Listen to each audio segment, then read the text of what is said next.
There was a striking and unhappy illustration of the way that Bengalis are taking their revenge at a meeting held at Dhaka's stadium to honour the heroes of the Mukti Bahini. Abdul Qadir Siddiqui, once an ordinary soldier in the East Bengal Regiment, raised and led 12,000 guerrilla fighters in a large area surrounding Dhaka. In his speech, the hero of Tangail, as he's known, vowed that his men would not lay down their arms until Sheikh Mujibur Rahman came safely back from his prison in West Pakistan. But he appealed to his men, who stood with rifles and machine guns policing the meeting, not to take revenge on those who had oppressed them and not to flaunt their arms in the streets. As he spoke, 5 men, said to have been caught looting and abducting some women, were brought to the back of the rostrum. They were bound and beaten by Siddiqui's men.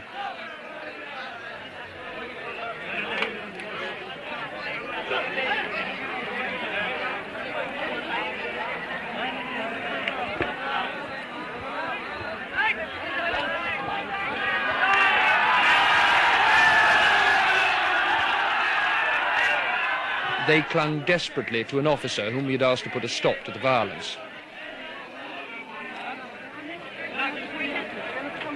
But the violence didn't stop, and along with other television crews, the ITN team left the scene.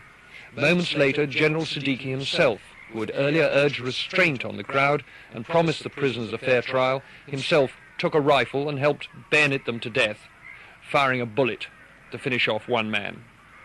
It's not surprising that the 24,000 Pakistani prisoners of war now in Dhaka's cantonment should fear the Bengalis' vengeance. That's why, until now, they've been allowed to keep their weapons. The Indian Army was not certain it could protect them. But at last, at a formal ceremony, the officers of Pakistan's Army, Navy and Air Force laid down their arms. It was a somewhat theatrical event. General Gandhav Nagra assured the officers that they would be treated with the utmost correctness according to the Geneva Convention. We shall provide all protection and safety. No measures of reprisals would be taken.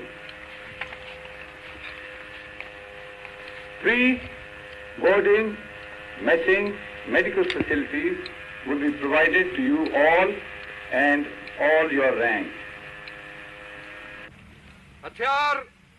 Then, on the command of their own senior officer present, General Mohammad Jamshed, the leaders of Pakistan's defeated army laid their pistols, Sten guns and rifles on the grass in the final token of surrender. I asked the Pakistani Chief of Staff, Brigadier Baghir Siddiqui, what he'd felt about the ceremony. It's all right. Part of the game, I suppose. It didn't cause you any qualms?